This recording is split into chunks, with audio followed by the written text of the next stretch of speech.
Witness a heartwarming narrative that showcases the journey of Nena, whose culinary prowess became a bridge between her humble roots and the affluent culture of her employers abroad.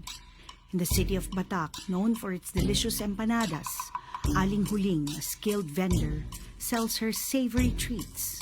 Although popular, her earnings are modest at best. Despite their circumstances, her daughter Nena yearns for better opportunities.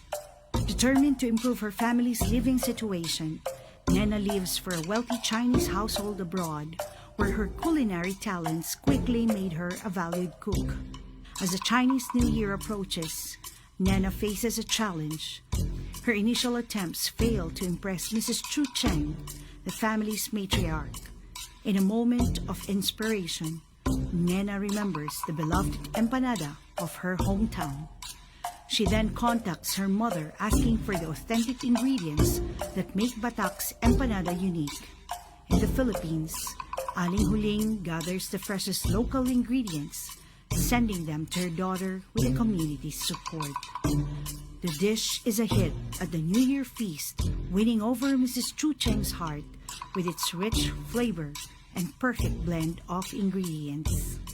Thrilled by the success, Nena shares her story with Aling Huling, who persuades her to come home for the Empanada Festival. In an unexpected twist, Mrs. Chu Cheng, intrigued by the cultural significance of the empanada, decides to join Nena in her vacation to the Philippines for the festival. Nukayat mo ti sumayangkat, anusam ti agrigat. The Fiesta Empanada of the city of Batak.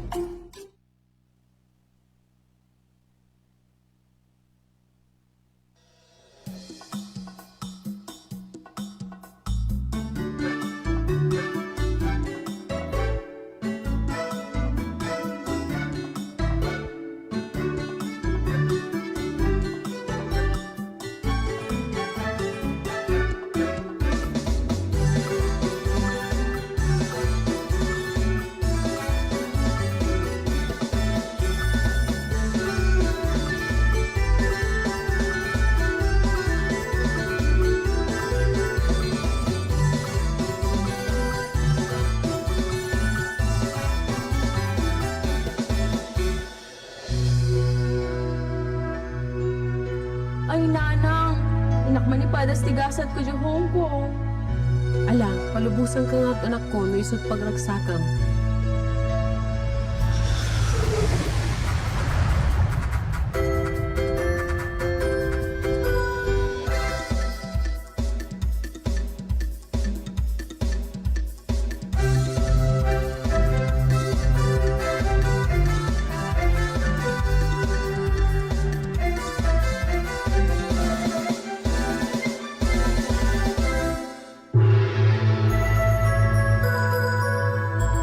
Welcome to Hong Kong, Nena. Ni hao, madam!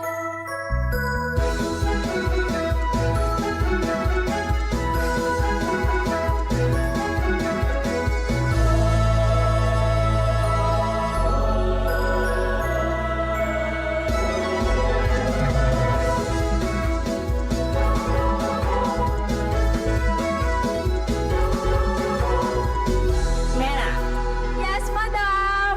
cook delicious food for Chinese New Year. 谢谢. Okay, madam!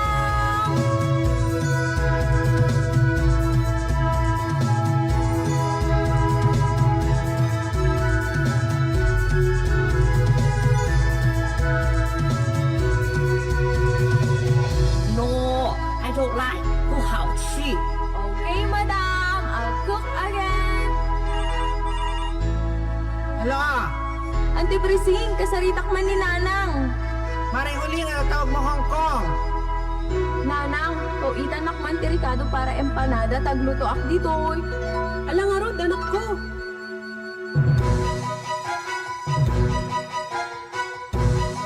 Karuba! Tulungan da pang ukumandigin din laog ka empanada. Pauhit ko kanod dyan Hong Kong. Kay bagas tibay at balina dalay. Giling na na pino, kastat kayat ti chino.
Ilocano umay dita. Agawit kay nga Rudan, ket piyesta empanadan.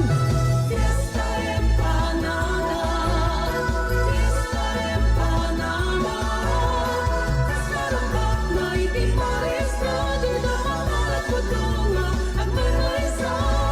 Fiesta empanada, fiesta empanada. Sarap na itiparisa, di na makalat ko tunga at may maisa.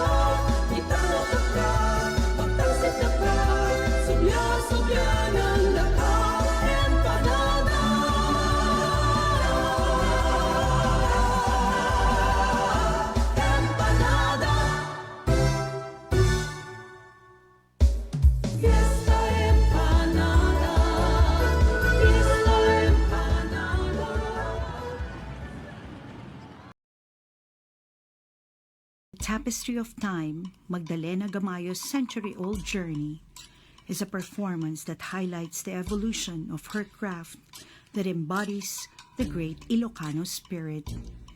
Itinanumo ken natal na nga ili iti pinili, nagbali na saksi ti pagablan ken panait, iti na isang sangayan a pakaistoryaan ni Nana Magdalena Gamayo, Ilocandia's master weaver of the timeless Inabel, and a recipient of the gawad ng manlilika ng bayan.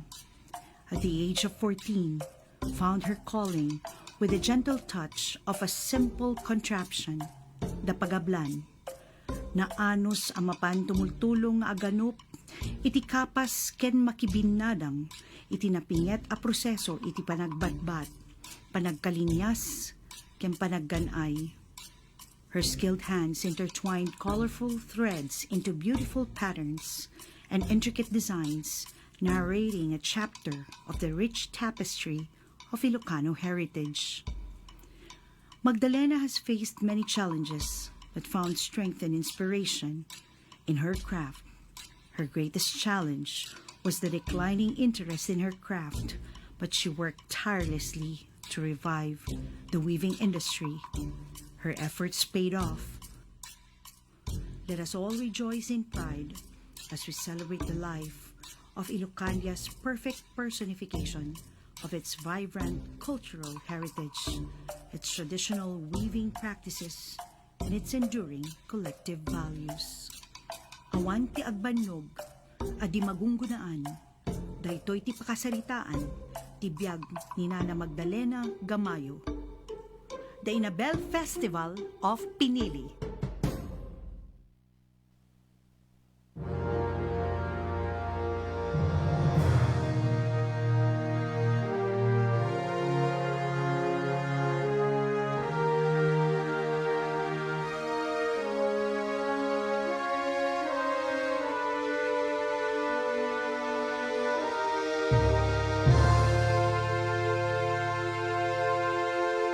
Napandod siya'y bangka,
Nan, alaman nga rod nana kahit kuma.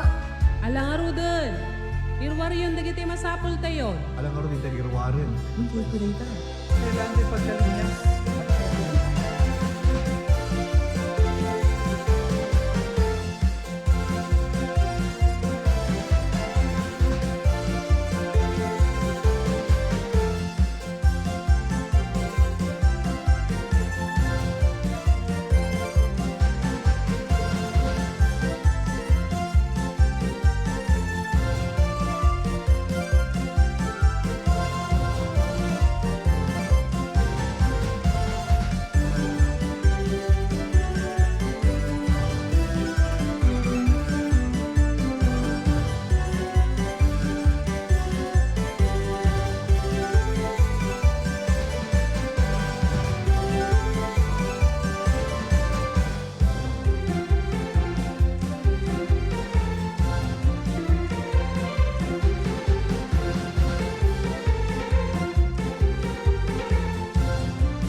Naglalaing kayo.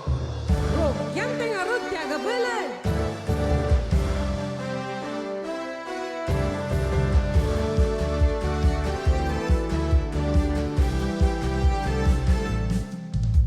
Pinili ang napili, narak sa kataeng nasudi, nagtakudan na takneng na puli, nagaget na umili, panagtalpi kang runan, ngayong kampat sa bulan, takluing kang marakatan, panagyagan na sa liwanag.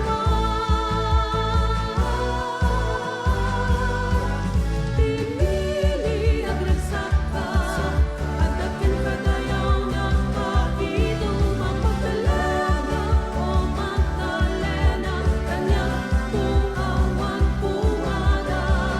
Pinili, pinili agraksaka, pagdating kadayaw na pakido, mapagdalaga o magdalena, kanyang buhawan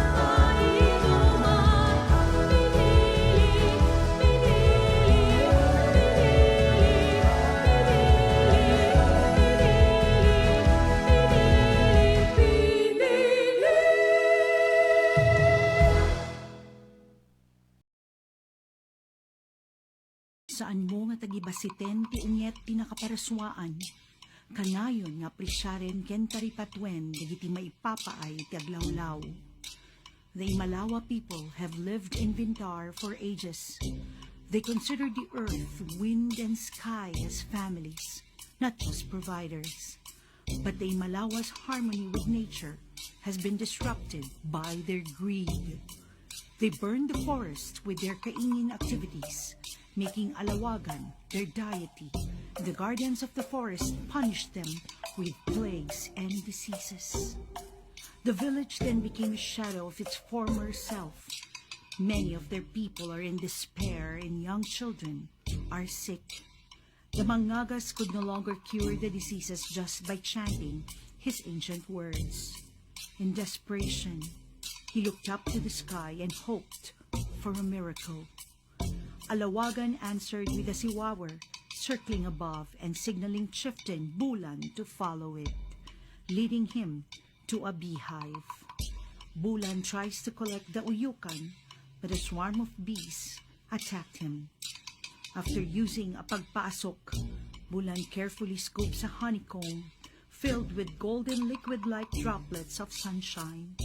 He raises it to the sky, making a silent promise to fight for his village. The Mangagas use the Yukan to cure the villagers. They then thank the ancient gods and guardians by planting beds of flowers and groves of trees. Then The earth has yielded a bountiful harvest, and the Imalawa village has become vibrant once again. The Siwawer Festival of Vintar